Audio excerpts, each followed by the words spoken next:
ChatGPT mi, yoxsa doktormu? Əlbəttə ki, doktor. Əzizlərim, özünüzü texnikaya həvalə edirsiniz, sonra gəlirsiniz bizim yanımıza, psixolojiniz pozulmuş vəziyyətdə. Ay doktor, mən ChatGPT-yə bir soru sordum, mənə çox fəlakət cavablar verdi. Bu necədir, bu gerçəkdirmi?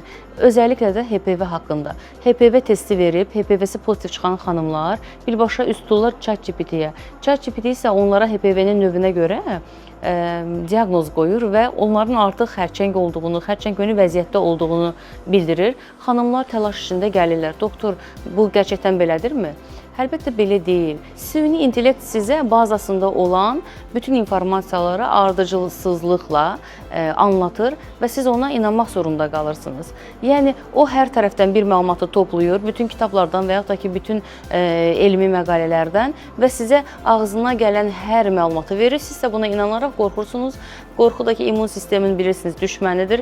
Qorxduqca immun sisteminizi etkiləyib bu xəstəlikləri özünüzdə tapa bilərsiniz. Ona görə də süni intellektdən bu qədər faydalanmayın, bu qədər tez faydalanmayın. Zərərləri daha iləride bilinəcək. Bəzi ölkələrdə ümumiyyətlə süni intellekti artıq qadağa ediblər. Həkimləri ümumiyyətlə hər hansı bir intellekt mən düşünürəm ki, heç vaxt əvəz etməyəcək. Bunun üçün həkiminiz var. Həkiminizə müraciət edin və bilgilərinizi həkiminizdən alın.